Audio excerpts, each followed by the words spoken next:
বড়লোক হওয়ার আমল, ধনী হওয়ার নবীজির শেখানো শ্রেষ্ঠ আমল। আল্লাহু আকবার। আবু দাউদ শরীফের 1544 নম্বর হাদিস শরীফে ছোট একটি দোয়া উল্লেখ করা হয়েছে। যদি চোখ বন্ধ করে নির্দিষ্ট একটি নিয়মে আপনি কিছুদিন এই দোয়ার উপর আমল করতে পারেন, আপনি যদি অনেক অভাব অনটনে পড়ে গিয়ে থাকেন, অনেক দুঃখ কষ্টে থাকেন, আপনি ইনকাম করছেন, ইনকামের মধ্যে বরকত পাচ্ছেন না, দিন দিন গরিব হয়ে যাচ্ছেন, চতুর্দিক থেকে আপনার অভাব অনটন পরিবার সংসারে লেগেই থাকে, যত ধরনের হতাশা আর টেনশন রয়েছে, যত ধরনের মুসিবত রয়েছে আপনার পরিবার সংসারে, এই সমস্ত মুসিবত একটার পর একটা আসতেছে। সুতরাং কোনো ধরনের উন্নতির ব্যবস্থা আপনার হচ্ছে না, যে দিক দিয়ে আপনি হাত দেন শুধু অন্ধকার আর অন্ধকার। এই জন্য অনুরোধ করে বলবো, বিশ্বনবীর শেখানো আমলটা আজকে ইনশাল্লাহ করুন। আপনাকে আল্লাহ তাআলা কিছু দিনের ভিতরেই বড় লোক বানিয়ে দিবে। টাকা পয়সা ধন দৌলত গাড়ি বাড়ি আল্লাহ তাআলা আপনাকে দান করবে। শুধু ইখলাসের সাথে খুলুসিয়াতের সাথে হাতে পায়ে ধরে বলবো, ও মহিলা মা বোনেরা, ও ভাই বেরাদররা, একদম মনোযোগ দিয়ে শুরু থেকে শেষ পর্যন্ত আজকের এই ভিডিওটা দেখুন এবং আমলটা শিখুন। ইনশাআল্লাহ শুনলে আপনি অবাক হয়ে যাবেন। এই দুয়ার আমল করেছিল বিশ্বনবীর সাহাবী সাদ রাদিয়াল্লাহু তাআলা আনহু। বিশ্বনবী মুহাম্মদ আরবি সাল্লাল্লাহু আলাইহি ওয়াসাল্লাম মক্কা শরীফ থেকে হিজরত করে যেদিন তিনি মদিনা শরীফ গিয়েছিলেন, মদিনা শরীফ গিয়ে দেখে আনসারদের মধ্যে সর্বশ্রেষ্ঠ এবং সর্বপ্রধান, অর্থাৎ ধনীর দিক থেকে সর্বপ্রধান ধনী হলেন সাদ রাদিয়াল্লাহু তাআলা আনহু। আল্লাহু আকবার। সাদ রাদিয়াল্লাহু তাআলা আনহু এত পরিমাণ দান খয়রাত করতেন যে যত আনসার, যত মুহাজির সাহাবায়ে কেরাম ছিল, সমস্ত সাহাবায়ে কেরামদেরকে তিনি একটার পর একটা তার সম্পদ থেকে দান খয়রাত শুধু করতেই থাকতেন, করতেই থাকতেন।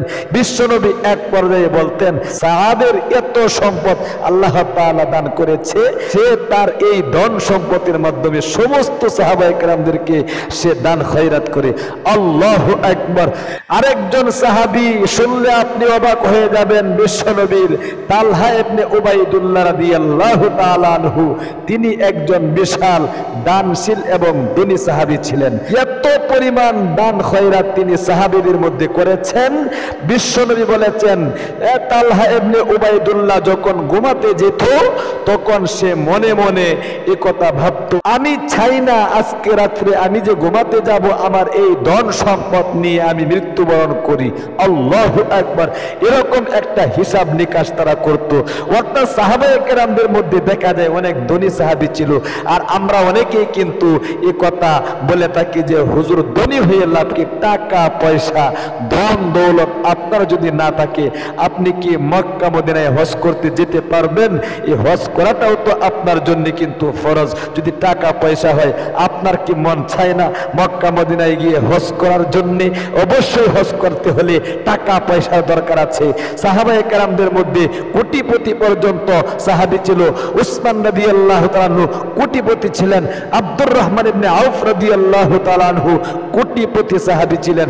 উসমান রাদিয়াল্লাহু তাআলা আনহু তো এক পর্যায়ে এত পরিমাণ সম্পদের মালিক হয়েছিলেন, বিশ্বনবীর কাছে এসে বলল, ওগো নবীজি, এত পরিমাণ সম্পদ আমার দিন দিন বৃদ্ধি হচ্ছে, না জানি আমি দুনিয়ামুখী হয়ে গিয়েছি কিনা। উসমান গনি রাদিয়াল্লাহু তাআলা আনহু বিশ্বনবীর কাছে এই কথা বললেন, সাথে সাথে বলতেছেন, আমাকে এমন একটা আমল শিখায় দেন না যে আমলটা করলে দিন দিন আমার সম্পদ আরো কমে যাবে, ধন সম্পদ গাড়ি বাড়ি আবার আস্তে আস্তে কমতে থাকবে। বিশ্বনবী বললেন, উটের পিঠে বসে তুমি কানা খাও, দেখবা আস্তে আস্তে তোমার ধন সম্পদ আল্লাহ তাআলা কমিয়ে দিচ্ছে। ঠিকই উসমান গনি রাদিয়াল্লাহু তাআলা আনহু আমল শুরু করে দিলেন। কিন্তু তিনি যখন উটের পিঠে বসে কানা খান, তখন এই উটের পিঠে বসে কানা খাওয়ার পরে যখন এক দুইটা খানা মাটিতে পড়ে যায়, তখন তিনি হট করে মাটির পিঠ থেকে নেমে তারপরে এই খানাটা ধুয়ে মুছে আবার সাথে সাথে খেয়ে ফেলেন। আল্লাহু আকবার। এখন দেখা যাচ্ছে এই আমলের পর থেকে আরো দিন দিন দ্বিগুণ সম্পদ বেড়ে যাচ্ছে।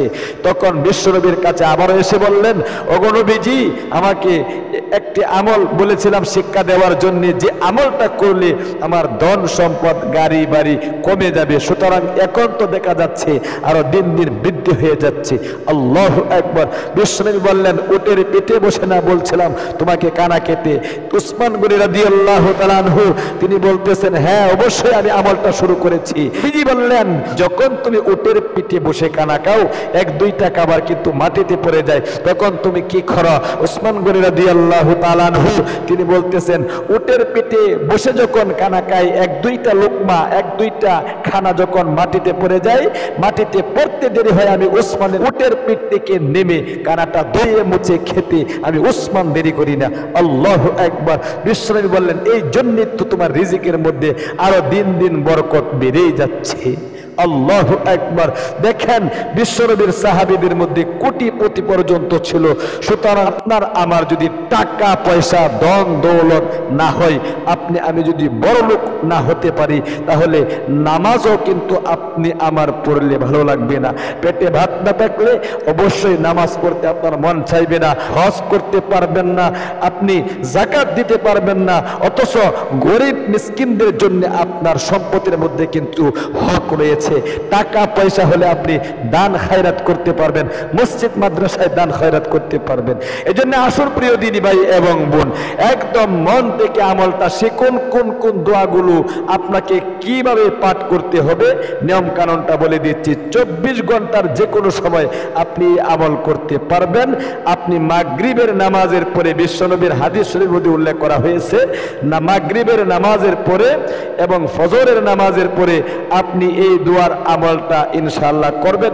100 বার আপনাকে এই দোয়াটা পাঠ করতে হবে। আগে পরে দুরূদ শরীফ পাঠ করে নেবেন। কোন দুরূদ শরীফটা পাঠ করবেন আমি স্ক্রিনের মধ্যে বাংলাতে লিখে দিচ্ছি এবং সহিহ শুদ্ধ উচ্চারণটা শিখিয়ে দিচ্ছি। আমার সাথে সাথে সহিহ শুদ্ধ উচ্চারণটা শিখুন ইনশাআল্লাহ। আল্লাহুম্মা বলেন, বলতে হবে আল্লাহুম্মা সাল্লি আলা মুহাম্মাদিন কামা তুহিব্বু ওয়া তারদা লাহু। আল্লাহুম্মা সাল্লি আলা মুহাম্মাদিন কামা তুহিব্বু ওয়া তারদা লাহু। এই দুরূদ শরীফটা আপনি কমপক্ষে 7 বার না হয় 11 বার পর্যন্ত পাঠ করবেন। আল্লাহুম্মা সাল্লি আলা মুহাম্মাদিন কামা তুহিব্বু ওয়া তারদা লাহু। আল্লাহু আকবার। এই দুরূদ শরীফটা আপনি 7 বার অথবা 11 বার পাঠ করার পরে বিশ্বনবী মুহাম্মদ আরবি সাল্লাল্লাহু আলাইহি ওয়াসাল্লামের শেখানো সেই আবু দাউদ শরীফের 1544 নম্বর হাদিস শরীফে যে শক্তিশালী দোয়াটা উল্লেখ করা হয়েছে, এই দোয়াটা আপনি অবশ্যই 100 বার পাঠ করবেন। 4 শব্দের একটি দোয়া, খুব মন থেকে এরকম ভাবে আল্লাহুম্মা ইন্নী আউযু বিকা মিনাল কুফরি ওয়াল ফিকরি। খুব মন থেকে আল্লাহুম্মা ইন্নী আউযু বিকা মিনাল কুফরি ওয়াল ফাকরি। অর্থ হলো গো আল্লাহ, যত ধরনের দরিদ্রতা আছে সমস্ত দরিদ্রতা থেকে আমি আপনার নিকট পানা চাচ্ছি এবং কুফরি থেকে আমি আপনার নিকট পানা চাচ্ছি। এই সমস্ত দরিদ্রতা এবং কুফর দ্রবিত হয়ে গিয়ে যাতে করে আমার পরিবার সংসারে এত পরিমাণ আয় উন্নতি হয় আমি কিছুদিনের ভিতরেই বড় লোক হয়ে যেতে পারি। আল্লাহু আকবার। সুতরাং আপনি এই দোয়াটা 100 বার পাঠ করবেন। আল্লাহুম্মা ইন্নী আউযু বিকা মিনাল কুফরি ওয়াল ফাকরি। আল্লাহুম্মা ইন্নী আউযু বিকা মিনাল কুফরি ওয়াল ফাকরি। খুব মন থেকে পাঠ করতে হবে। 100 বার এই দোয়াটা পাঠ করার পরে আপনি বিশ্বনবী মুহাম্মদ আরবি সাল্লাল্লাহু আলাইহি ওয়াসাল্লামের শেখানো সেই শক্তিশালী দুরূদ শরীফটা আমারও কিন্তু 7 বার 11 বার পাঠ করে নেবেন এরকম ভাবে। আল্লাহুম্মা সাল্লি আলা মুহাম্মাদিন কামা তুহিব্বু ওয়া তারদা লাহু। আল্লাহুম্মা সাল্লি আলা মুহাম্মাদিন কামা তুহিব্বু ওয়া তারদা লাহু। এই দুরূদ শরীফটার নাম হলো দুরূদ ইনআম। ইনআম মানে বকশিশ। ইনআম শব্দের শাব্দিক অর্থ হলো কি বকশিশ, অর্থাৎ টাকা পয়সা ধন দৌলত আল্লাহ তাআলা আপনাকে দান করবে এই দুরূদ শরীফ পাঠ করলে। এরপরে সংক্ষিপ্ত মোনাজাত করবেন মনের গভীর থেকে। মোনাজাতে কি কি বলতে হবে আমি শিখিয়ে দিচ্ছি। সর্বপ্রথম এরকম শুরু করবেন আলহামদুলিল্লাহি রাব্বিল আলামিন ওয়াসসালাতু ওয়াসসালামু আলা আশরাফিল আমবিয়া ওয়াল মুরসালিন ওয়া আলা আলিহি ওয়া আসহাবিহি আজমাইন। আল্লাহ তুমি দেখো নজর করে আমি তোমার এক গুনাহগার বান্দা, জীবনে অনেক অন্যায় করেছি, পাপ করেছি, জীবনের যৌবন নষ্ট হয়ে গিয়েছে গুনাহ করতে করতে। আল্লাহ জীবনের যৌবনের গুনাহগুলো দয়ে মুছে সাফ করে নিষ্পাপ করে দাও। আল্লাহ গো অনেক অভাব অনটনে আছি গো, অনেক দুঃখ কষ্টে আছি। আল্লাহ ইনকামে বরকত পাচ্ছি না, দিন দিন গরিব হয়ে যাচ্ছি, ফকির হয়ে যাচ্ছি।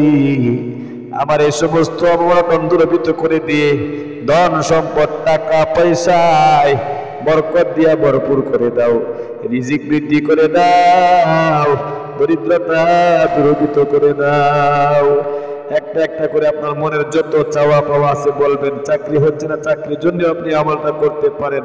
প্রমোশন হচ্ছে না, প্রমোশনের জন্য আপনি আমলটা করেন। মেয়ের বিয়ে হচ্ছে না, আপনি আমলটা করতে পারেন। অর্থাৎ নবীজির শেখানো যে কোনো আমল আপনি যে উদ্দেশ্য অন্তরে নিয়ে করবেন সেই উদ্দেশ্যই কিন্তু আল্লাহ তাআলা পূরণ করে থাকে। আল্লাহু আকবার। ও মহিলা মা বোনেরা ভাই বেরাদররা, মা বাবার জন্য দোয়া করবেন। জীবিত মৃত মা বাবার জন্য দোয়া করবেন। আল্লাহ গো আমার মা বাপ দাদা দাদি নানা নানি স্ত্রী গোষ্ঠী যারা অন্ধকার কবরে চলে গেছে, জানি না তাদের কবরে কি হইতেছে। যদি কোন আযাব গজবের ফেরেশতার হাতে গ্রেফতার হয়ে থাকে গো আল্লাহ, অবশ্যই তুমি তাদের কবরের আযাবকে বন্ধ করে তাদের কবরকে জান্নাতের টুকরা বানায়া দাও। এরকম একটা একটা করে মনের যত আশা আকাঙ্ক্ষা আছে বলতে হবে। সর্বশেষে বলবেন আখিরি তামান্না ওয়াজআল কালিমাতুনা ইনদাল মাউতি লা ইলাহা ইল্লাল্লাহু মুহাম্মাদুর রাসূলুল্লাহ সাল্লাল্লাহু আলাইহি ওয়াসাল্লাম। তাহলে প্রিয় দিনী ভাই এবং বোন, অবশ্যই আমলটা নিজেও করুন ইনশাআল্লাহ, এবং আপনার একজন ভাই বোনকেও আমলটা করার সুযোগ করে দিন একটা শেয়ারের মাধ্যমে। লাইক কমেন্ট করে আপনাদের এই ইসলামিক চ্যানেলের সাথে থাকবেন। আজ এ পর্যন্তই, দেখা হবে অন্য কোনো ভিডিওতে। সেই পর্যন্ত আপনারা সকলেই ভালো থাকেন, সুস্থ থাকেন। আসসালামু আলাইকুম ওয়া রাহমাতুল্লাহি ওয়া বারাকাতুহু।